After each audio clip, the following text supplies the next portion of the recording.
गणित की इस कक्षा में आप लोग का स्वागत है। आप लोग गणित इसमें मैं बहुत सारे गणित के मॉडल पेपर कराने वाला हूं, तो इसको अच्छे से समझ लीजिएगा। फिर आपके 18 जनवरी नवोदय के एग्जाम में जो भी गणित आने वाले हैं, अगर ये सवाल आया मतलब आपसे छूटेगा नहीं। तो आइए देखते हैं बच्चों। सबसे पहला सवाल, 5 धन 77/10 धन 7/100 धन 77/1000 है ना, को सरल करने पर प्राप्त होता है। तो सरल तो कैसे सरल करेंगे इसको? तो सबसे पहले 5 धन 77/10 धन 7/100 धन 77/1000, ठीक है। अब इसके बटे में कुछ नहीं है, मतलब 1 है। अब इतने का लघुत्तम समापवर्ती निकालेंगे तो आएगा 1000, ठीक है। अब इस 1 से हर से भाग देते हैं और ऊपर अंश से गुणा करते जाते हैं, ठीक है। तो 1 से 1000 को भाग देंगे तो कितना आएगा? 1000 ही आएगा। 1000 को 5 से गुणा करेंगे तो आएगा 5000 धन। अब वैसे इसमें करेंगे तो 10 से 1000 को भाग देंगे तो कितना आएगा? 100। अब उसको 100 को 77 से अंश से गुणा करेंगे तो कितना आएगा? 7700, ठीक है। अब 100 से 1000 को भाग दो तो कितना आएगा? 10। अब उस 10 का 7 से गुणा करेंगे तो 10 7 70 होता है। उसके बाद 1000 को 1000 से भाग दो तो 1 बचेगा। उस 1 से ऊपर को गुणा करेंगे तो कितना होगा? 77। अब इतना को जोड़ दो, ऊपर में कितना आएगा? 7 का 7 और फिर दहाई में 7 7 14, 14 का 4 हासिल आई 1। अब इसके सैकड़ा में नहीं है, इसके भी सैकड़ा में नहीं है। सैकड़ा में 7 और 1 हासिल को जोड़ेंगे तो 8, फिर 1000 में 7 और 5 12 बटे 1000, ठीक है। अब देखिए 1000 में कितने जीरो हैं? 1 2 3, तो 3 के बाद दशमलव लगा दो, 3 ठन अंक गिन के 1 2 3 के बाद दशमलव। उत्तर कितना आया? 12.847। ये हमारा उत्तर है, ठीक है। कहाँ पे है? 12.874, ऑप्शन नंबर डी में, ठीक है। इसको ऐसे बनाना है। अगला सवाल, अगले सवाल में क्या है? कितने 1/6 को मिलाने से 41 सही 2/3 प्राप्त होता है, ठीक है। तो इसमें हम क्या करेंगे? पहले 41 सही 2/3 को हम विषम भिन्न के रूप में लिखेंगे। तो 41 तिया है ना, 41 को गुणा करेंगे 3 से और 2 को जोड़ देंगे तो कितना होगा? 125/3। अब ये 1/6 को इसमें भाग देंगे, है ना, तो पता चल जाएगा कि इसमें कितने बार हमको 1/6 मिलाने से इतना प्राप्त होगा, ठीक है।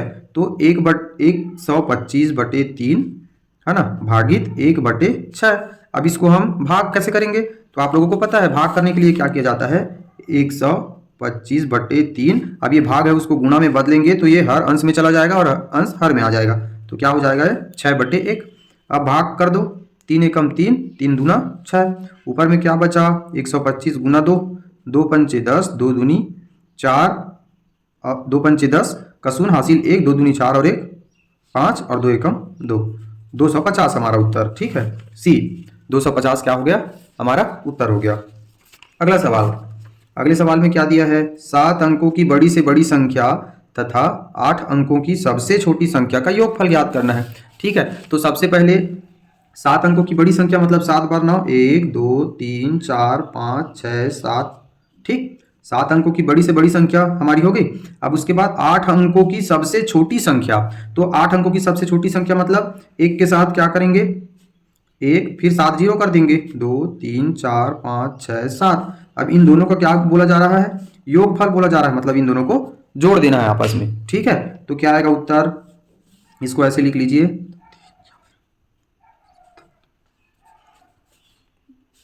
1 2 3 4 5 6 7 जोड़ दो, 9 का 9, 9 का 9, 9 का 9, 9 9 9 9 1। कितना आया? इकाई दहाई सैकड़ा हजार 10,000 लाख 10 लाख करोड़ 1,99,99,999। कहाँ पे है? ऑप्शन नंबर, इकाई दहाई सैकड़ा हजार 10,000 लाख 10 लाख करोड़, ये ऑप्शन नंबर है हमारा उत्तर, ठीक है। अब आगे देखिए, इसमें क्या दिया है? 3 घंटियां क्रमशः 9 12 15 मिनट के अंतराल पर बजती है, ठीक है। 3 घंटियां हैं वो 9 12 15 मिनट के अंतराल पर बजती है। यदि वे प्रातः 8 बजे एक साथ बजेगा, कितना बजे? 8 बजे वो तीनों घंटियां एक साथ बजेंगी, तो फिर दोबारा एक साथ कब बजेगी? तो सबसे पहले देखिए कितने मिनट के अंतराल में बज रहा है? 9 है ना, 12 और 15, इनका लघुत्तम समापवर्ती निकाल दीजिए। कितना आया?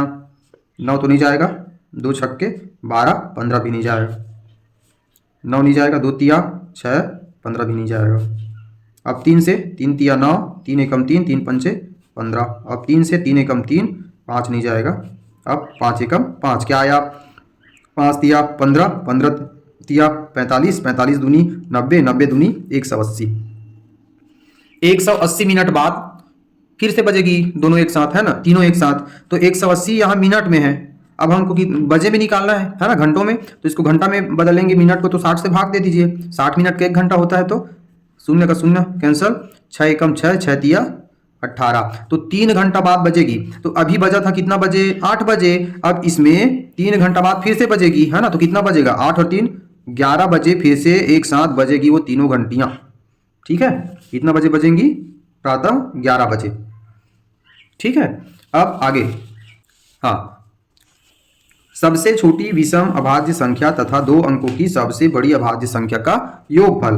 तो हमारे पास अभाज्य संख्या क्या रहता है, 2, 3, 5, 7, 11 ऐसे ऐसे है। ठीक है, अब यहाँ पे बोला जा रहा है सबसे छोटी विषम अभाज्य, क्या, विषम अभाज्य। तो हमारे पास क्या है, सबसे पहले छोटी संख्या जो है अभाज्य संख्या वो तो सम संख्या है, तो उसके बाद जो संख्या 3 वो हमारा क्या है, विषम भी है और अभाज्य भी है। ठीक, तो ये हमारा हो गया 3, और सबसे बड़ी अभाज्य संख्या का योगफल, तो सबसे बड़ी अभाज्य संख्या होती है 97।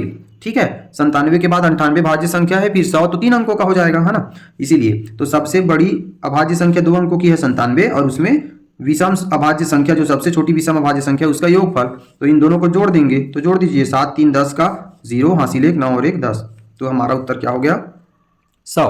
ठीक है, अब आगे देखिए, ये भी एकदम सरल सवाल है ना, निम्नलिखित में से कौन सा सही है ना। तो सबसे पहले देखिए, 5 मीटर 8 सेंटीमीटर बराबर 580 सेंटीमीटर। देखिए 5 मीटर मतलब 500 सेंटीमीटर होगा, क्योंकि 1 मीटर का 100 सेंटीमीटर होता है। ठीक है, तो 5 मीटर का 500 सेंटीमीटर हो गया। ठीक है, अब 8 सेंटीमीटर, तो इसमें 8 सेंटीमीटर है, तो 8 को जोड़ देंगे ना उसमें, तो 8 0 फिर 5, तो ये तो 508 सेंटीमीटर होना चाहिए, तो ये हमारा ऑप्शन गलत है। ठीक है, अगला 7 मीटर 55 सेंटीमीटर, तो 7 मीटर का कितना होगा, 700 सेंटीमीटर होगा। ठीक है, 55 सेंटीमीटर, तो 55 सेंटीमीटर को इसमें जोड़ देंगे, कितना होगा, 755 हो रहा है, और यहाँ पे दिया है 7055, तो ये भी गलत हो गया। अगला 2 किलोमीटर 70 मीटर, अब देखो 2 किलोमीटर, तो किलोमीटर 1 किलोमीटर बराबर होता है 1000 मीटर, है ना, 1 किलोमीटर बराबर होता है 1000 मीटर, तो 2 किलोमीटर बराबर क्या होगा, 2000 मीटर होगा। ठीक है, तो 2000 मीटर, और उसके बाद दिया है 70 मीटर, कितना दिया है, 70 मीटर, तो इसको जोड़ देंगे 70 मीटर को, तो क्या आएगा 2070, और यहाँ पे 270 दिया है, तो ये भी गलत हो गया। ठीक है, अब अगला चौथा नंबर देखिए, चौथा नंबर में क्या दिया है, 6 किलोमीटर, 6 किलोमीटर बराबर क्या होगा, 6000 मीटर। अब 11 मीटर, तो 11 मीटर को उसमें जोड़ देंगे, तो कितना होगा 1106, 6011 मीटर, ये तो ये हमारा क्या हो गया, ये ऑप्शन सही हो गया। ठीक है, अब यहाँ पे देखिए, इन संख्याओं को हमको बढ़ते क्रम में लिखना है। ठीक है, बढ़ते क्रम मतलब सबसे छोटे को पहले लिखना है, फिर उससे बड़ा, फिर उससे बड़ा, फिर उससे बड़ा। तो सबसे छोटी संख्या कैसे पहचानेंगे, तो यहाँ देखिए, दशमलव के बाद सबसे ज्यादा शून्य किस में दिख रहा है, इसमें, लेकिन इसके दशमलव के दाईं ओर, सॉरी दशमलव के बाईं ओर पूर्णांक संख्या कितना है, 5 है, तो ये छोटी संख्या नहीं होगी। तो यहाँ पे 0.0.0.0 में देखिए, तो 0.0.0 में यहाँ सबसे ज्यादा शून्य दिख रहा है, तो यही सबसे छोटी संख्या होगी, तो इसी को पहले लिखेंगे 0.005। अब इससे बड़ी संख्या कौन होगी, तो दशमलव के बाद शून्य है, तो ये होगी इससे बड़ी संख्या, दशमलव के बाद 0.05, फिर इससे बड़ी होगी 0.55, अब इससे बड़ी होगी ये 5.0005, अब सबसे बड़ी संख्या होगी हमारी 5.50। ठीक है, तो ये ऑप्शन नंबर किस में है, ए में, तो ये ए हमारा क्या हो गया, उत्तर हो गया। ठीक है, अगला सवाल, अगला सवाल दिया है, निम्नलिखित में से कौन से समतुल्य नहीं है। ठीक है, तो समतुल्य नहीं है को ढूंढना है, तो समतुल्य रहता क्या है, तो यहाँ पे हमारा क्या रहता है, अंश रहता है ऊपर में, और बटे में क्या रहता है, हर रहता है। ठीक है, तो यहाँ अंश में जितने संख्या से गुणा किया जाएगा उतना ही हर में भी होना चाहिए। ठीक है, तो यहाँ पे देखिए 3/5 और दिया है 18/30, है ना। तो 3 का पहाड़ा ऐसे पढ़िए कि जितना बार उसमें पहाड़ा पढ़ने से 18 आएगा उतना ही बार 5 का पहाड़ा पढ़ने से 30 आना चाहिए। तो 3 छक्के 18। अब देखिए इसका भी 6 बार में 30 आना चाहिए, 5 छक्के 30। तो ये यही हमारा क्या हो गया, ए ऑप्शन उत्तर हो गया। ठीक, अगला देखिए, अगला दिया गया है एक परिवार का मासिक खर्च निम्न प्रकार से है। तो एक परिवार के रसोई खर्च, शिक्षा खर्च, परिवहन खर्च, विविध खर्च, ये सब उनके खर्चे हैं। इस परिवार का कुल मासिक खर्च सन्निकटन द्वारा निकटतम 1000 के मान में है। तो इसको सबसे पहले हम क्या करेंगे, आपस में जोड़ेंगे और किस 1000 के पास आ रहा है उसको हम देखेंगे। ठीक है, तो सबसे पहले चलिए जोड़ के देखिए। तो जोड़ के देखेंगे तो सबसे पहले है 9378, फिर है 3780, 2817, फिर 4388। ठीक है, अब इसको अगर आप जोड़ेंगे तो इसमें आएगा कुल टोटल 20,363 रुपया। कितना आएगा, 20,363 रुपया आएगा। ठीक, अब आप जोड़ के देख लीजिएगा। ठीक है, तो 20,363 आ रहा है। अब हमको 1000 के सन्निकटन खोजना है ना। तो 20,000 है, अगर 20,000 के बाद 500 से ज्यादा रहता तो आगे वाला 21,000 को लिए रहते। ठीक है, लेकिन ये सैकड़ा में 500 से कम है, 300 है, इसीलिए यही 20,000 का सन्निकटन मान होगा उसका। तो ऑप्शन नंबर सी हमारा क्या हो गया, उत्तर हो गया। ठीक है, अब अगला सवाल देखिए। अगले सवाल में क्या दिया है, बहुत सारे सवाल लेके आया हूं बच्चों, इतना को आप कंप्लीट कर लोगे, अच्छे से समझ लोगे तो आपसे जो पेपर में सवाल पूछा जाएगा वो छूटेगा नहीं। ठीक है, तो आइए देख, और आपको यह वीडियो पसंद आता है तो जरूर लाइक, शेयर और सब्सक्राइब जरूर करिएगा, ताकि और मैं जो भी क्लास पढ़ाऊंगा गणित का वो आपके पास पहुंच जाए। ठीक है, सबसे पहले देखिए यहाँ पे दिया गया है, एक विक्रेता ने कुछ नींबू 7 के 5 नींबू के भाव से खरीदे तथा 3.50 मतलब 3 रुपया 50 पैसा के 2 नींबू के भाव से बेचे। इस प्रकार 100 नींबू बेचने पर उसका लाभ या हानि होगा। तो सबसे पहले क्या हुआ है, देखिए उन्होंने नींबू खरीदा। ठीक है, एक विक्रेता ने क्या खरीदा, नींबू। उसने 7 के 5 नींबू मतलब यहाँ रुपया है, तो 7 रुपया में उन्होंने 5 नींबू खरीदा और हमको 100 नींबू का हमको क्या करना है, रेट निकालना है। तो 5 नींबू को 7 रुपये में खरीदा तो 5-5 नींबू करके कितना बार खरीदेगा, वो 20 बार खरीदेगा, तब वो 100 नींबू होगा।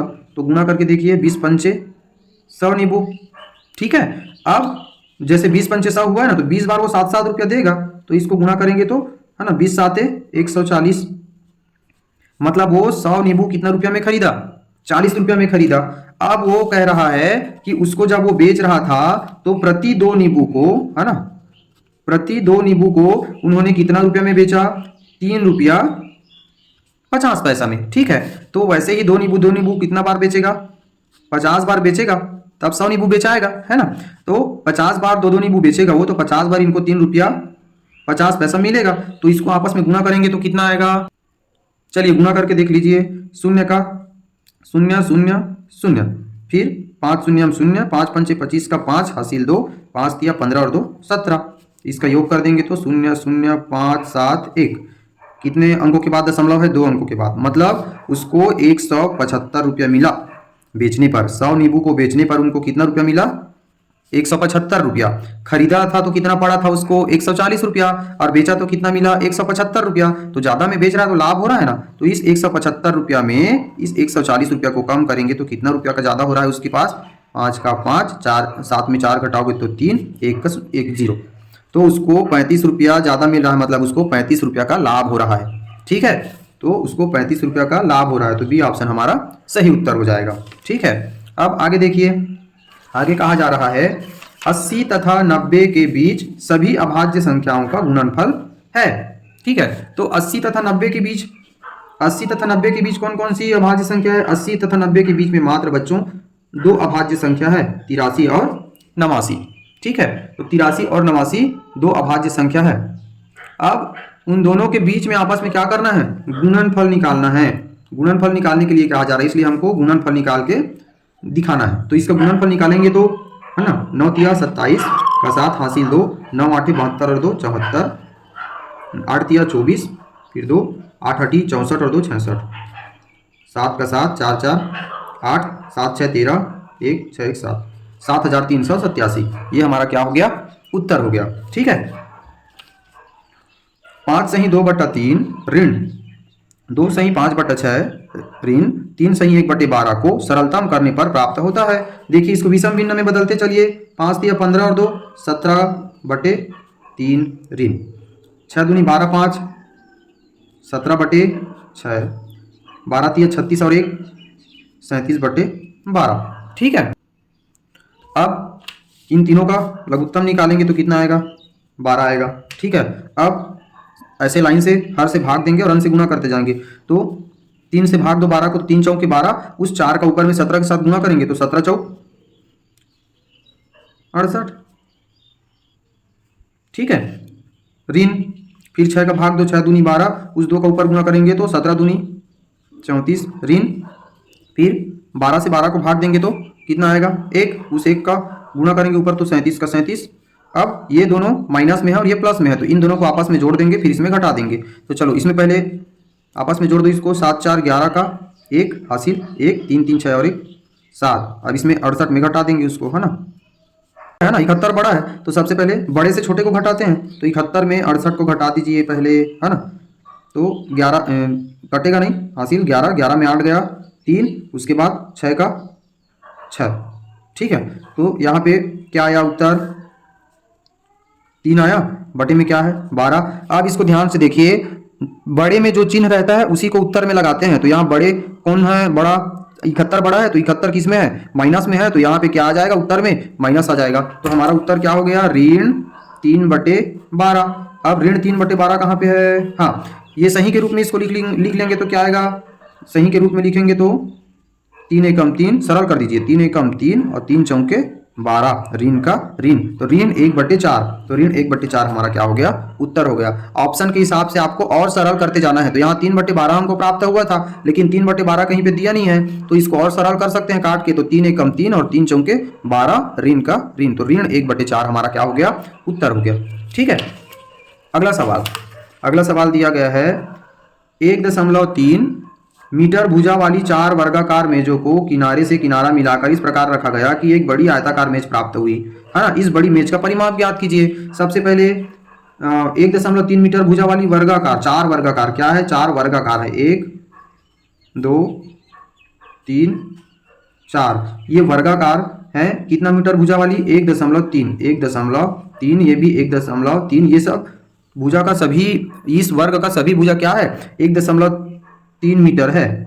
ठीक है, अब आगे कहा जा रहा है कि उसके किनारे से किनारों को मिलाकर एक बड़ा आयताकार मेज प्राप्त होता है। तो इसको मिलाने से हमको कैसा प्राप्त होगा,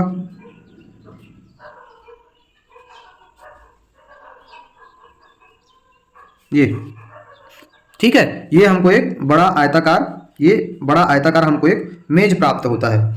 ठीक है, तो एक बड़ा आयताकार मेज प्राप्त होता है। तो इस बड़ी मेज का परिमाप, तो इन सभी का क्या है 1.3 मीटर, 1.3 मीटर, इसका भी 1.3 मीटर, इसका भी 1.3 मीटर, इसका भी 1.3, इसका भी 1.3 मीटर क्या है, भुजा की लंबाई है। तो परिमाप मतलब चारों दिशाओं को, चारों भुजाओं की लंबाई को चारों भुजाओं की लंबाई को आपस में क्या कर देना है, जोड़ देना है। तो कितना बार है 1 2 3 4 5 6 7 8 बार, 1.3 गुना 8। या तो इसको ऐसे जोड़ भी सकते हो ना, 1.3 1.3 1.3 1.3 1.3, ऐसे कर करके जोड़ सकते हो आप। ठीक है, तो बार बार जोड़ने की क्रिया को गुणा कहते हैं ना। तो 8 बार है हमारा 1.3, तो उसको 8 से गुणा कर देंगे। तो 8 तिया 24 का 4 हासिल 2, 8 एकम 8 और 2 10। कितने अंकों का बाद दशमलव लगा है, 1 अंकों के बाद। तो हमारा आयताकार मेज का परिमाप क्या निकल गया 10.4 मीटर। ठीक है, 10.4 मीटर, ये ऑप्शन नंबर बी। ठीक है, अब आगे देखिए यहाँ क्या कहा जा रहा है। दिया गया दंड चार्ट एक विद्यार्थी द्वारा 4 विषयों में प्राप्त अंकों को दर्शाता है ना। इस विद्यार्थी के प्राप्त अंकों का औसत मतलब आपस में ऊपर के आंकड़ों को जोड़ देना है, जितना टन आंकड़ा है उतने से उसको क्या कर देना है, भाग कर देना है। तो सबसे पहले इसका आंकड़ों का योग निकालते हैं। पहले 4 विषय दिया गया है, अंग्रेजी, हिंदी, गणित और विज्ञान। तो सबसे पहले देखिए अंग्रेजी में उन्होंने कितना नंबर बनाया है 80। ठीक, हिंदी में उन्होंने कितना नंबर बनाया है, ये 60 और 80 के बीच में है, मतलब वो कितना है 70। अब उन्होंने गणित में कितना बनाया है 90। अब उसके बाद विज्ञान में कितना बनाया है उसने 60। अब 1 2 3 4, ठीक है, 4 विषय हैं तो चारों विषयों का प्राप्तांक आपस में जोड़कर फिर उनको 4 से हम क्या कर देंगे, भाग कर देंगे। तो औसत ऐसे निकाला जाता है। तो इनको आपस में जोड़ो, 0 का 0। अब उसके बाद 8 7 15, 15 और 9 24, 24 और 36 बटे 4। इसको काट दो, 4 एकम 4, 4 7 28, 2 बचेगा तो 20 बनेगा, तो 4 पंचे 20। उसका क्या निकल गया, उसका औसत 75 निकल गया। ठीक है, ये हमारा ऑप्शन नंबर बी। आगे देखिए, आगे कहा जा रहा है, आगे कहा जा रहा है एक वर्ग तथा एक आयत के क्षेत्रफल बराबर है। एक वर्ग तथा एक आयत के क्षेत्रफल क्या है, बराबर है। यहाँ पे मान के चलो एक वर्ग है और यहाँ पे एक आयत है, इन दोनों का क्षेत्रफल क्या हो गया है, बराबर हो गया है। ठीक, यदि वर्ग की प्रत्येक भुजा 42 मीटर है, इसका प्रत्येक भुजा कितना मीटर है, 42 मीटर है। ठीक, तथा आयत की चौड़ाई 28 मीटर है। आयत की सिर्फ चौड़ाई बस को दिया है ना 28, तो ये भी 28 होगा, क्योंकि आमने सामने की भुजा क्या होती है, आयत का बराबर होती है। तो आयत का परिमाप, इसका परिमाप निकालना है हमको। तो इसका परिमाप निकालने के लिए हमको इसकी लंबाई को भी पता करना पड़ेगा। तो हमारे पास लंबाई तो दिया नहीं है, तो सबसे पहले, और वर्ग का और आयत का क्षेत्रफल बराबर है कहा जा रहा है, तो वर्ग का भुजा हमको पता है, तो वर्ग का पहले क्षेत्रफल निकालेंगे। तो वर्ग का क्षेत्रफल बराबर होता है भुजा गुना भुजा। तो भुजा क्या है, 42 गुना 42, निकाल दो, 2 दूनी 4, 2 चौक 8, 4 दूनी 8, 4 चौक 16, 4 का 4, 8 8 16, 6 और 1 7, 1 1764। ठीक है, अब इसका क्षेत्रफल और इसका क्षेत्रफल बराबर है ना। तो और आयत का क्षेत्रफल क्या होता है, आयत का क्षेत्रफल होता है लंबाई गुना चौड़ाई। ठीक है, आयत का क्षेत्रफल निकालेंगे तो लंबाई गुना चौड़ाई।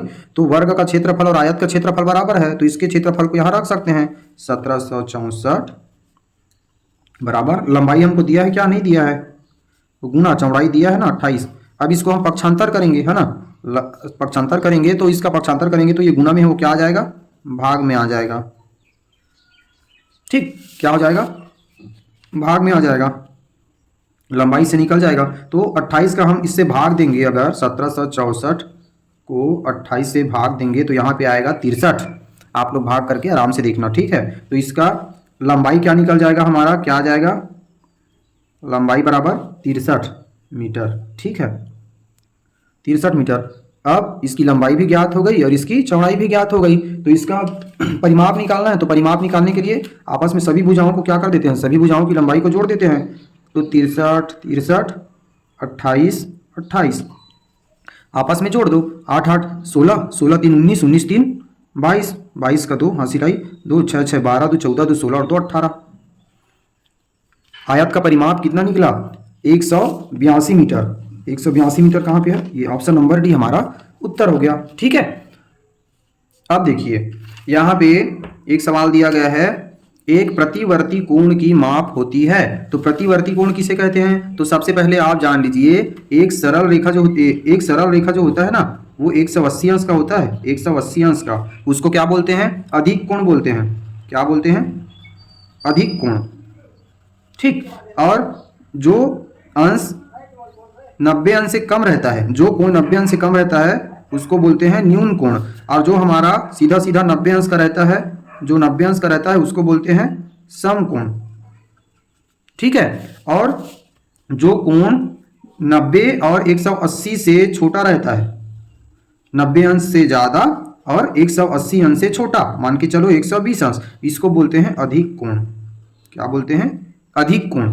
वैसे ही जो कोण 0 से लेके 360 के बीच में होता है, मान के चलो यहाँ पे कोण बन रहा है 270 अंश का, ठीक है, तो उसको बोलते हैं हम प्रतिवर्ती कोण। क्या बोलते हैं, प्रतिवर्ती कोण। ठीक है, ये क्या होगा, 0 से 180 अधिक कोण, 0 से 90 के बीच में जो है वो क्या हो गया, न्यून कोण, और जो 90 अंश का है वो क्या कहलाएगा, समकोण, और जो 0 से 180 के बीच में रहेगा उसको बोलते हैं अधिक कोण, और जो 0 से 360 अंश के बीच में रहेगा उसको बोलते हैं प्रतिवर्ती कोण। तो यहाँ पे ऑप्शन में देख लीजिए, एक प्रतिवर्ती कोण की माप होती है 90 से अधिक परंतु 180 से कम, 90 से अधिक परंतु 180 से कम, तो इसको तो अधिक कोण बोलते हैं। 180 से अधिक परंतु 270 से कम, तो 180 से अधिक और 270 से कम बोला जा रहा है, उसको भी नहीं बोलेंगे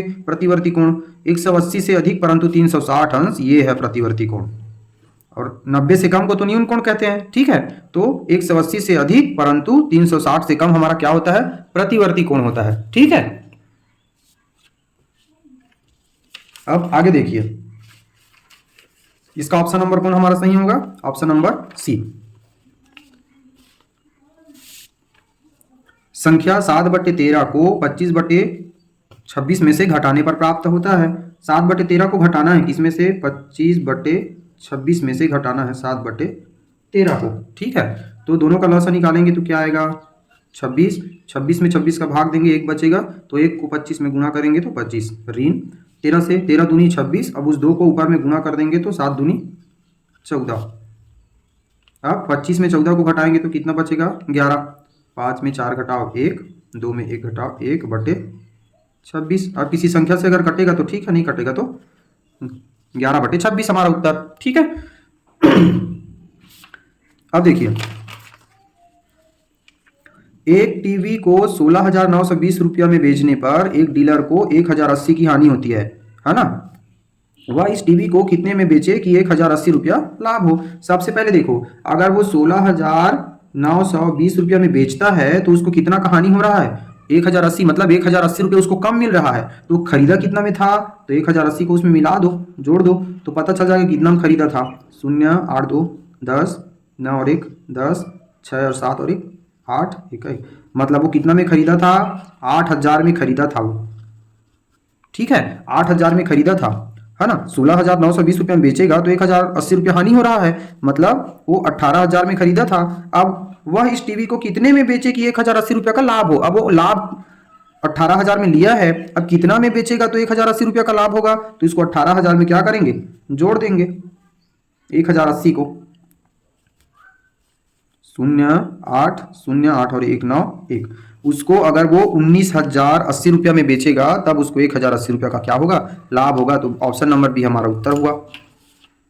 अब ये देखिए, इस प्रकार के सवाल भले ही आपको बड़े दिख रहे हैं लेकिन बहुत सरल है। आइए बच्चों समझते हैं, देखिए ध्यान से, है ना। सबसे पहले कहा जा रहा है छायांकित भाग का क्षेत्रफल निकालना है। छायांकित भाग का क्या निकालना है, क्षेत्रफल निकालना है। तो ये एक वर्ग जैसे दिख रहा है, एक वर्ग जैसे दिख रहा है। और इसको ध्यान से देखिए, ये ऐसे एक वर्ग जैसे दिख रहा है, लेकिन यहाँ पे इतना में रंग नहीं लगा है, इतना में क्या नहीं लगा है, रंग नहीं लगा है, और ये सब क्या है, रंगीन है। तो इस रंगीन भाग का ही क्षेत्रफल हमको निकालना है। ये कितना है, 15 सेंटीमीटर, ये भी कितना है, 15 सेंटीमीटर, ये है 8 सेंटीमीटर, ये है 3 सेंटीमीटर, और उसके बाद फिर ये आयत जैसे दिख रहा है। देखिए आयत जैसे, क्यों, क्योंकि यहाँ 5 सेंटीमीटर है और यहाँ 15 सेंटीमीटर है, यहाँ से यहाँ तक 15 सेंटीमीटर, ठीक है। लेकिन यहाँ से यहाँ तक 15 सेंटीमीटर होगा, लेकिन यहाँ पे हमारा क्या हो गया है, जगह छूट गया है। तो यहाँ 3 सेंटीमीटर है और यहाँ 8 सेंटीमीटर, तो इतने का लंबाई क्या होगा, तो 8 और 3 11, 4 15, तो यहाँ का 4 सेंटीमीटर है चौड़ाई, ठीक है। तो सबसे पहले इतना को पहले निकाल लेते हैं। तो ये वर्ग जैसे दिख रहा है, तो वर्ग का क्षेत्रफल क्या होता है, भुजा गुना भुजा। वर्ग का क्षेत्रफल क्या होता है, भुजा गुना भुजा। तो इसका एक भुजा क्या है, 15, और दूसरी भुजा भी 15 ही है, तो 15 15 225, तो 225 वर्ग सेंटीमीटर आ रहा है, ठीक है ना। और हमको रंगीन भाग को बस निकालना है, तो इसमें रंगीन भाग नहीं है, तो इस आयत का क्षेत्रफल पहले निकाल लेते हैं। कितना भाग में रंगीन नहीं है, ये आयत क्यों है, क्योंकि इसकी चौड़ाई 4 सेंटीमीटर है और इसकी लंबाई क्या है, 5 सेंटीमीटर। तो आयत का क्षेत्रफल क्या होता है, आयत का क्षेत्रफल होता है लंबाई गुना चौड़ाई। तो इसकी लंबाई क्या है, 5 सेंटीमीटर, चौड़ाई क्या है, 4 सेंटीमीटर, सॉरी 4 सेंटीमीटर, दोनों का 4 पंचे 20 वर्ग सेंटीमीटर, ठीक है। अब रंगीन भाग को बस पता करना है, तो जो छूटा है उसको हम क्या करेंगे, 225 में, इसको 225 में क्या कर देंगे, घटा देंगे। तो 225 में 20 को घटा दो, 5 का 5, 2 में 2 गया, 0, 2 का 2, 205 वर्ग सेंटीमीटर हमारा क्या है, रंगीन भाग का क्षेत्रफल है, 205, ऑप्शन नंबर ए, ठीक है। 205 वर्ग सेंटीमीटर हमारा क्या है, उत्तर है। इस वीडियो का अंतिम सवाल देखिए, ठीक है। इस वीडियो का अंतिम सवाल क्या है, आकृति में दर्शाए गए कोण का प्रकार। तो मैं क्या बताया था, न्यून कोण मतलब होता है 90 अंश से छोटा, ठीक। सम कोण मतलब होता है जो कोण 90 अंश का हो। प्रतिवर्ती कोण जो 0 से 360 अंश का हो, लेकिन यहाँ पे क्या है 90 से तो ज्यादा है लेकिन 180 से क्या है कम है। यहाँ पे मैं बताया था ना, देखिए 180 से कम है और 90 से ज्यादा है, तो ये हमारा क्या कहलाता है, अधिक कोण कहलाता है।